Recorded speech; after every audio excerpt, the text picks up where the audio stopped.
l'affaire Sarkozy, les mots de Sarkozy à la suite de cette condamnation dans l'affaire du présumé financement libyen dans sa campagne présidentielle. Il dit « Cette justice est un scandale, c'est la France qui est humiliée ».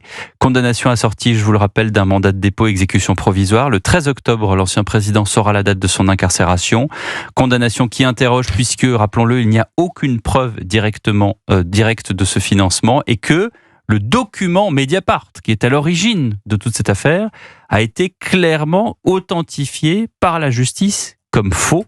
Nicolas Sarkozy le dit, il est innocent, il fera appel. Et puis il a eu cette phrase « S'ils veulent que je dorme en prison, je dormirai en prison, la tête haute ». Il y a eu d'autres condamnations dans ce procès libyen, dont Brice Hortefeux, l'ancien ministre de l'Intérieur, 2 ans de prison pour association de malfaiteurs. Écoutez-le, il était interviewé de BFM tout à l'heure. Moi, ce soir, je suis affecté et en colère, l'un et l'autre. Comprenez bien que cela fait 12 à 13 ans d'enquête, 3 mois de procès, qui étaient censés établir une preuve irréfutable d'un financement de la campagne présidentielle d'il y a 18 ans, c'est-à-dire de 2007. 13 années d'enquête pour établir un financement. Et il est établi ce soir qu'il n'y a pas de preuve et qu'il n'y a pas de preuve de financement. Et vous savez pourquoi il n'y a pas de preuve de financement? Parce qu'il n'y a pas de financement. Ça a été pour moi une épreuve, bien sûr. Mais pour moi, c'est pas grave. Mais pour ma famille, pour mes proches, pour tous ceux qui partagent mes convictions et qui savent quelles sont les racines de mon engagement. Voilà donc la réaction de Brice Hortefeux après celle de Nicolas Sarkozy. Vincent Roy. En fait, on comprend rien. Ou plutôt, on ne veut pas comprendre. Parce qu'il y a une volonté très nette de nuire. On aurait pu laisser, d'abord du point de vue de la procédure, laisser la justice faire son travail jusqu'au bout, c'est-à-dire une première décision rendue, qui par conséquent n'est pas définitive, car elle est susceptible d'un appel, l'appel, et puis après on voyait cassation, pas cassation, etc. Premier point. Deuxième point maintenant sur le fond. Il n'y a pas de financement, il n'y a pas de corruption. Mais comme il faut faire absolument rendre gorge à Monsieur Sarkozy, on invente qu'il aurait laissé 2 de ses collaborateurs pouvoir penser qu'on pourrait tirer de l'argent de la Libye. C'est totalement... Et ils appellent ça association de malfaiteurs. C'est totalement orienté. On voit très bien. Et puis, comme on veut à toute force que Monsieur Sarkozy dorme en tôle, eh bien, exécution provisoire. Ah, comme ça, il ne peut pas... Comme ça, le 13 octobre, il sera la date de son incarcération. L'appel n'est pas suspensif et mandat de dépôt différé. Donc, au mois d'octobre, vraisemblablement, il ira passer quelques nuits à la santé. Je vous rappelle les mots du ministère public qui avait recueilli non pas 5, mais 7 ans de prison fin mars. On lui reprochait d'avoir noué, je cite, un pacte de corruption faustien avec un des dictateurs les plus infréquentables de ces 30 dernières années. Raphaël Steinville. Non, mais vous avez raison de rappeler les termes retenus par le PNF pour accabler Nicolas Sarkozy. Parce que précisément la dureté du jugement que l'on a pu découvrir aujourd'hui, elle est inversement proportionnelle aux charges qui sont désormais retenues contre Nicolas Sarkozy. Effectivement, ce pacte faustien, ce pacte de corruption, il n'existe plus. L'enrichissement personnel, il n'existe plus. Le financement de la campagne, il n'existe plus. Ne subsiste que l'association de malfaiteurs pour finalement justifier la dureté, la sévérité de cette condamnation. Je pense que si Nicolas Sarkozy a été condamné si lourdement, alors même que les charges étaient de plus en plus faibles, c'est d'une part parce qu'il y avait une volonté d'humilier l'ancien chef de l'État, et surtout c'est que à travers ce quantum des peines presque maximales, c'était presque faire la démonstration de sa culpabilité absolue. Pour ceux qui en auraient un doute, voyez, on ne condamne pas impunément quelqu'un à 5 ans de prison s'il n'y avait rien. Et donc ça vient accréditer ce récit qui dure depuis maintenant plus de 13 ans. Et donc c'est vraiment incroyable. C'est pour moi un déni de justice flagrant. En tout cas, c'est difficile à comprendre, difficile à analyser.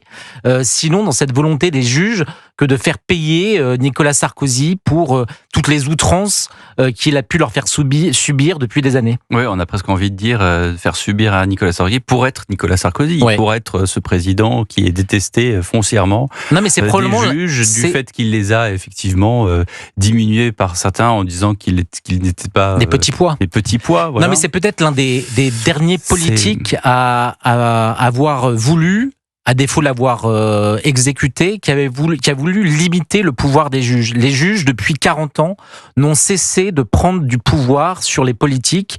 On le voit à travers un certain nombre de juridictions qui viennent supplanter finalement la souveraineté populaire et le législateur.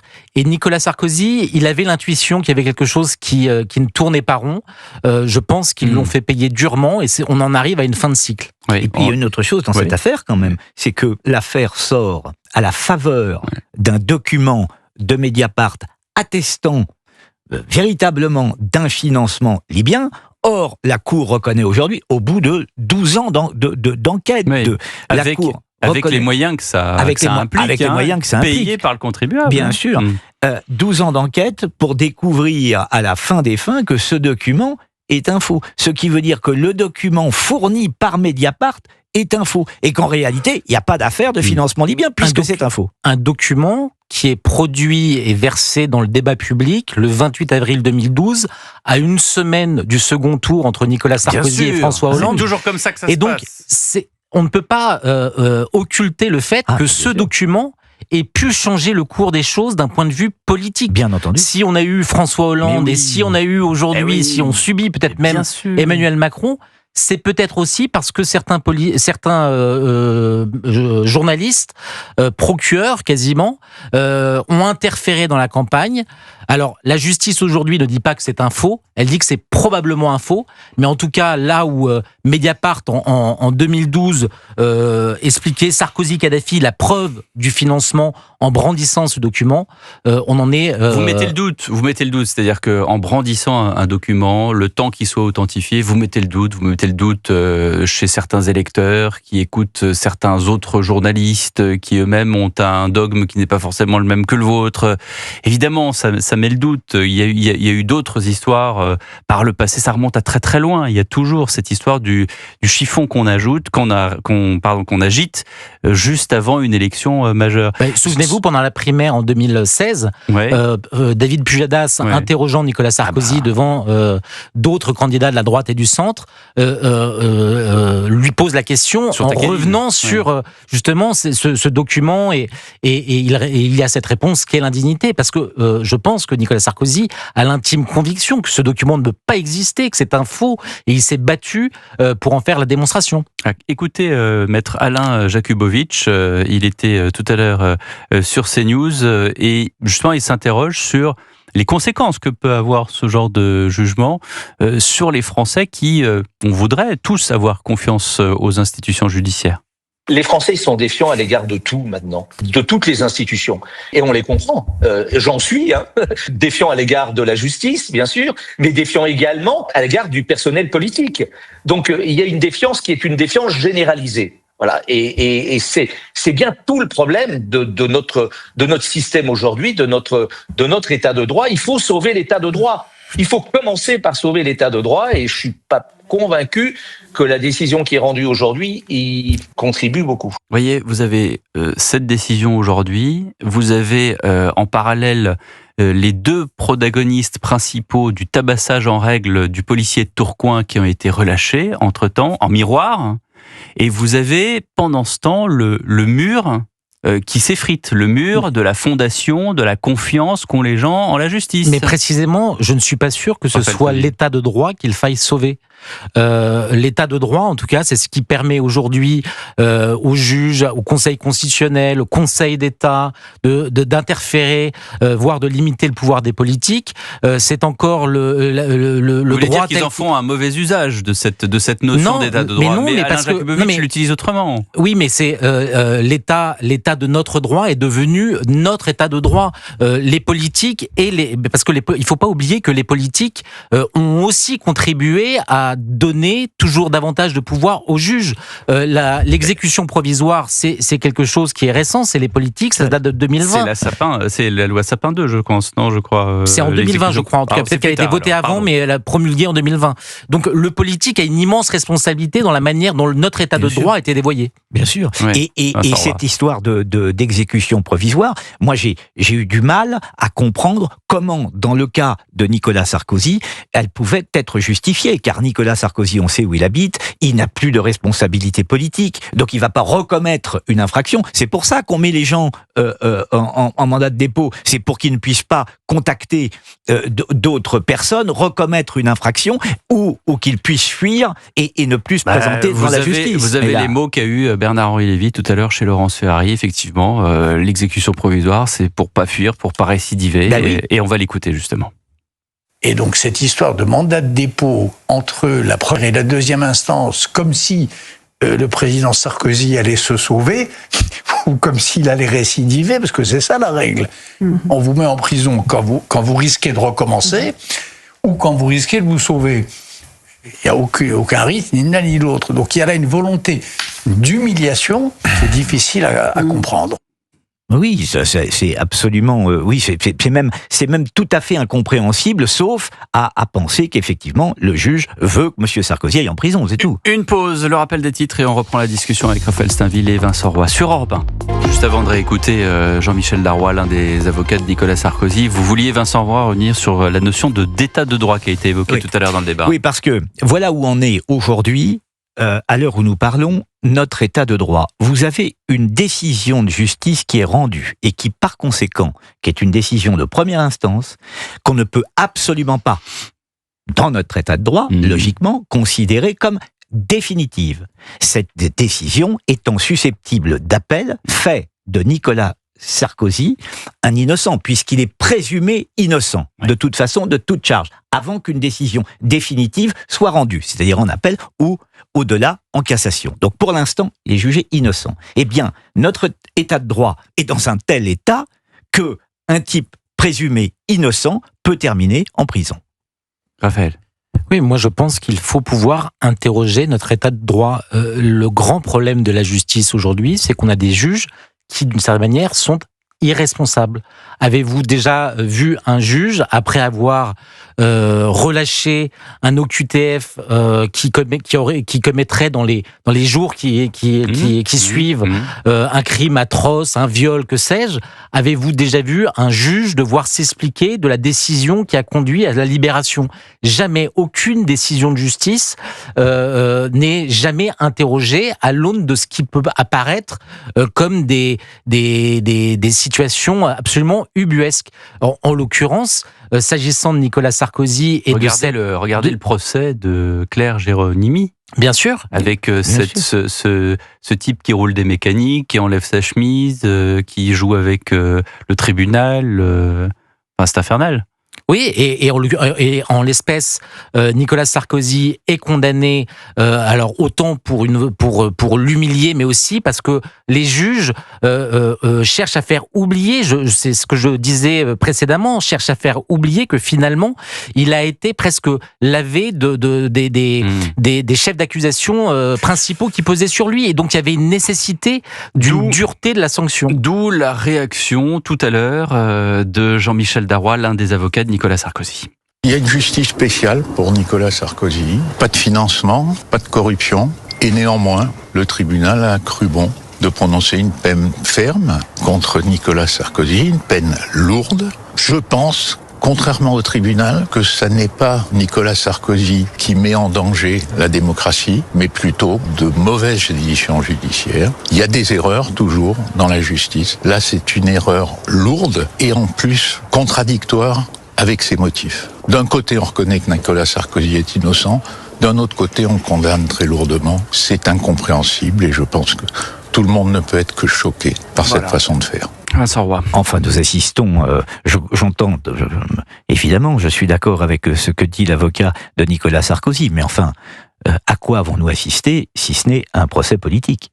Oui, On n'a pas assisté à autre chose. Donc, la justice politisée, on le sait depuis longtemps. Simplement, maintenant, il ne se cache plus. Je veux dire, là, c'est direct. Là, maintenant, on a tout devant les yeux. Les Français peuvent. En fait, juger. ce que vous dites, Vincent, et c'est terrible. Les plusieurs centaines de milliers d'auditeurs qui nous écoutent, comme tous les soirs, et je les remercie, sont en train de se dire, mais pourvu que je ne sois pas jugé, pourvu que je tombe pas devant un tribunal, parce que selon la tête que j'aurai, selon le métier que je fais, selon ce que je peux effectivement. Mais vous savez, Pierre, les juges ont une immense responsabilité, mais les politiques aussi. Moi, j'en veux beaucoup aux politiques qui, parce que ils étaient éloignés de Marine Le Pen, n'ont pas compris que lorsqu'elle a été condamnée, voilà quelques mois, dans des circonstances finalement assez similaires à celle de Nicolas Sarkozy, avec cette peine d'exécution provisoire, s'en sont réjouis secrètement ou n'ont pas compris ce qui était en train de se jouer. C'est vraiment notre droit tel qu'il était construit qui est bafoué. Lorsque dans son jugement, Marine Le Pen, le juge qui a accablé Marine Le Pen, expliquait qu'elle avait été condamnée à une peine d'inéligibilité avec exécution provisoire, elle lui reprochait sa défense. Elle lui reprochait de ne pas avoir admis qu'elle est peut-être coupable des faits qui lui étaient reprochés. C'est la même chose qui se produit avec Nicolas Sarkozy. Il fallait absolument qu'au bout de ces 10 ans de procédure, de ces centaines de milliers de francs et d'euros qui ont été engagés pour poursuivre, enquêter, instruire le dossier, il fallait qu'il y ait quelque chose, sauf à déjuger complètement la justice. Une dernière réaction, celle de Daniel Fasquelle. Daniel Fasquelle qui dénonce la disproportion entre l'accusation et la peine. Comme beaucoup de Français, je trouve qu'il y a une disproportion entre cette accusation dont il pourrait être lavé en appel, puis la condamnation à 5 ans. 5 ans, c'est considérable.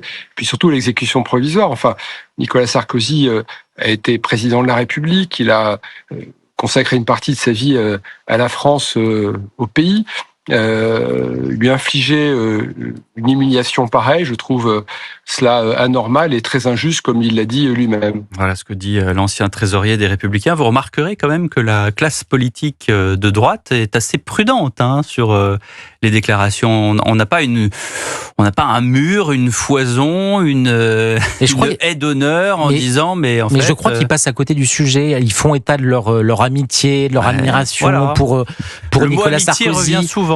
Mais ils ne comprennent pas ce qui est en train de se jouer derrière cette décision et comment demain peut-être ce seront eux qui seront mis sur le banc des accusés. Non, ils ne comprennent pas en quoi cette sentence et cette exécution provisoire est problématique à des degrés. Celle qui réagit, c'est Marine Le Pen, évidemment, parce qu'elle a eu la même chose. On la comprend. Elle dit au-delà de ce qu'on peut penser de Nicolas Sarkozy, elle dit au-delà du président de l'ancien président de la République, il y a cette exécution provisoire qui devient, je ne sais plus quels sont les termes exacts de son tweet, mais qui devient un danger pour la France et pour ses institutions. Et puis il y a les réactions de l'extrême-gauche aussi, qui sont honteuses.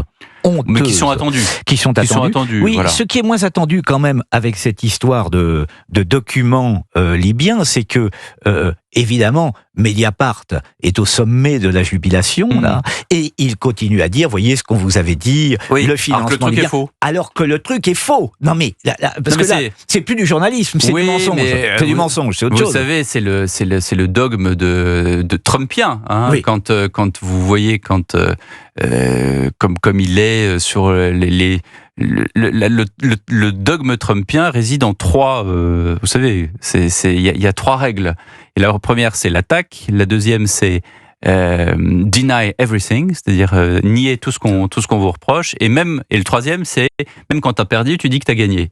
Donc bon, voilà, ce sont les leçons de Roy Cohn, qui est l'avocat qui a d'une certaine manière théorisé Donald Trump. Donc c'est pour ça que je dis que c'est le dogme trumpien. Mais il y a toujours ça c'est pas que trumpien, c'est vieux comme le monde.